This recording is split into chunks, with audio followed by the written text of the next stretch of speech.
You know what's haunting? I once watched a friend of mine spend 7 years at a job that made her cry almost every Sunday night. 7 years. That's 2,555 days, give or take, of waking up and choosing to go somewhere that drained the light out of her eyes. And before you think she was trapped by circumstances, she wasn't. She had marketable skills, savings in the bank, no dependents relying on her income, and a dozen recruiters calling her every month. On paper, she could have walked out any time she wanted. But she didn't. And when I finally asked her why, really why, she looked at me with this exhausted honesty and said, "I don't know. I guess I just keep thinking next year will be different." That conversation stuck with me because it revealed something I think we all know but rarely talk about. Human beings have this strange, almost paradoxical ability to stay in situations that are actively making them miserable. We're not talking about people who are genuinely trapped, we're talking about people who have options, who could leave, who know they're unhappy, but who somehow, day after day, choose to stay. And before we judge that, before we shake our heads and wonder what's wrong with them, we need to understand something crucial. Most of us have done this. Most of us are doing it right now in some area of our lives. And there are real, deep, complicated reasons why. Let's start with the most obvious one, fear. Not the dramatic kind of fear you see in movies, but the quiet, everyday fear that whispers in your ear at 3 in the morning. The fear of the unknown. See, when you're in a situation you hate, at least you know what you're dealing with. You know exactly how bad it is. You've mapped out all the terrible parts, you've developed coping strategies, you've learned where all the landmines are buried. It's miserable, yes, but it's a known miserable. Leaving means stepping into uncertainty, and our brains are wired to treat uncertainty as danger. What if the new job is worse? What if you can't find something better? What if you fail? What if you make a huge mistake and can't come back from it? These fears aren't irrational, they're deeply human, and they can feel more overwhelming than the daily unhappiness you're already enduring. Then there's what I call the sunk cost trap, and this one is absolutely brutal. You've already invested so much time, so much energy, so much of yourself into this situation. Maybe you spent 4 years getting a degree for a career you now hate. Maybe you've been in a relationship for a decade. Maybe you've lived in a city for half your life building a network and a reputation.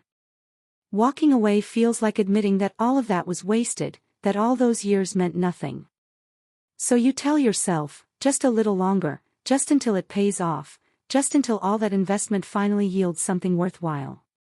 You keep waiting for the return on investment that never comes, throwing good years after bad, because the alternative is facing the fact that sometimes we make choices that don't work out, and that's terrifying to accept. But here's where it gets even more interesting. Sometimes people stay in situations they hate because those situations have become part of their identity.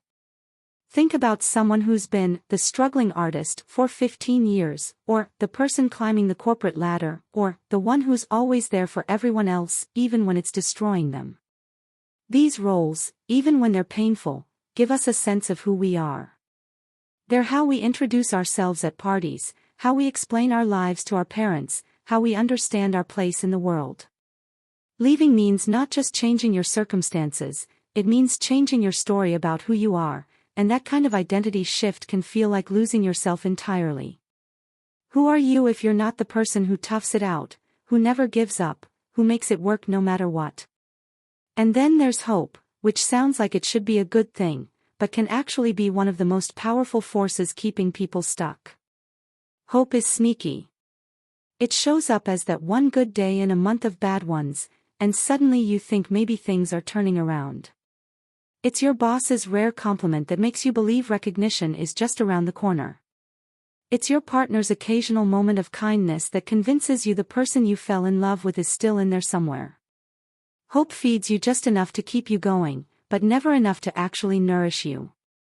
It's the slot machine of emotions, giving you random wins that keep you pulling the lever even though the house always wins in the end. We convince ourselves that things will get better, that we just need to be more patient, work harder, try a different approach, and meanwhile months turn into years. Let me tell you about another dimension of this. Sometimes people stay because leaving feels like letting someone down. Maybe it's parents who sacrificed so much for you to have this opportunity you're now squandering by being unhappy. Maybe it's a boss who took a chance on you and you feel you owe them loyalty. Maybe it's a partner who hasn't technically done anything wrong, they're just not right for you, and leaving would hurt them.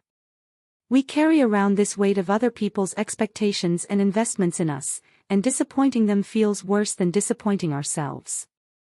So we stay, sacrificing our own happiness on the altar of not wanting to be the bad guy in someone else's story. There's also this thing I've noticed where people stay in bad situations because they've built elaborate coping mechanisms that make the situation almost bearable. You've figured out how to mentally check out during the worst parts. You've found your escape routes, your little pleasures, your ways of getting through. Maybe it's the gym session after work that lets you blow off steam, or the TV shows that help you numb out, or the weekend getaways that give you something to look forward to. These coping strategies become so sophisticated that you almost forget you shouldn't need them in the first place. You're like someone who's gotten really good at treating the symptoms while ignoring the disease, and the better you get at coping, the less urgent leaving becomes. And here's something we really need to talk about: the role of comparison. We look around and see other people who seem to have it worse, and we feel guilty for even thinking about leaving. At least you have a job when others are unemployed. At least your partner doesn't cheat or hit you. At least you have a roof over your head. We judge our unhappiness against some imaginary scale of what counts as bad enough to justify leaving, and we usually decide we haven't quite met the threshold. We minimize our own pain because we can always find someone who has it harder, and somehow that's supposed to mean our suffering doesn't count. But let's dig into something even deeper. Sometimes people stay because changing would require them to admit something they're not ready to face about themselves. Maybe leaving that prestigious but soul-crushing job means admitting that status and money don't actually make you happy. Maybe leaving that relationship means admitting you've been choosing the wrong kind of partner for your entire adult life. Maybe moving out of that city means admitting that the life you thought you wanted isn't actually the life that suits you. These admissions aren't just about the current situation, they're about looking at patterns, about recognizing that maybe you've been wrong about something fundamental, and that level of self-examination is incredibly painful. There's also the practical reality that change is exhausting. Even good change, wanted change, requires enormous amounts of energy. You have to research, plan, make decisions, handle logistics, deal with uncertainty, manage other people's reactions, rebuild routines, establish yourself all over again. When you're already drained from being in a situation you hate, finding the energy to leave can feel impossible. It's like asking someone who's drowning to swim to shore. Technically they can do it, but they're so tired from treading water that they just keep doing what they know how to do, even though it's not getting them anywhere. And you know what else keeps people stuck? The stories we tell ourselves about what leaving would mean. We convince ourselves that leaving is quitting, that it's failure, that it's being weak or ungrateful or flaky. We've internalized these messages about persistence and grit and never giving up, and we wear our misery like a badge of honor that proves our character. We think that happiness is something you earn through suffering, so staying in situations that hurt us becomes weirdly virtuous. We'd rather be miserable and proud than happy and worried we took the easy way out. Sometimes people stay because they're waiting for permission. They're waiting for the situation to get bad enough that everyone would agree they should leave. They're waiting for someone else to make the decision for them, to fire them or break up with them or force their hand somehow. Taking responsibility for your own happiness, actively choosing to leave rather than being pushed out, that requires a level of agency that feels presumptuous or selfish. It's easier to stay and hope the universe makes the choice for you. There's also this fascinating thing where our brains adapt to unhappiness. It becomes our baseline. We get so used to operating at a low level of dissatisfaction that we forget what actual contentment feels like. The thought of being happy seems foreign, almost suspicious. What would you even do with yourself if you weren't constantly stressed or sad or frustrated? Who would you be if you weren't defined by your struggles? Sometimes the devil you know feels safer than a version of yourself you don't recognize. Let me be honest about something else. Sometimes people stay because leaving requires them to acknowledge that they have power, and power comes with responsibility. As long as you can tell yourself you're stuck, you're a victim of circumstances, you can maintain the narrative that your life is happening to you rather than being shaped by you. But the moment you admit you could leave, you have to face the fact that staying is a choice. And if staying is a choice, then everything that comes from staying, all the unhappiness, all the wasted time, all the missed opportunities, that becomes your responsibility. That's a heavy burden to accept. Here's what I've learned from watching people, including myself, wrestle with this. Staying in situations we hate isn't usually about one big reason. It's about a dozen small reasons all stacked on top of each other, each one adding just enough weight to keep us pinned in place. Fear plus identity plus hope plus guilt plus exhaustion plus habit plus comparison plus pride, it all adds up to inertia that feels insurmountable. And the cruel part is, each day you stay, each of those reasons gets a little bit stronger. The investment gets bigger. The coping mechanisms get more sophisticated. The identity gets more entrenched. The fear gets more justified because now you're older, more set in your ways, more out of practice at taking risks. But here's what else I know.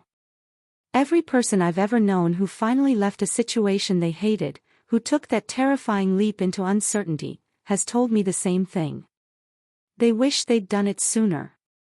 Not one of them said, "I'm so glad I stayed as long as I did." Not one.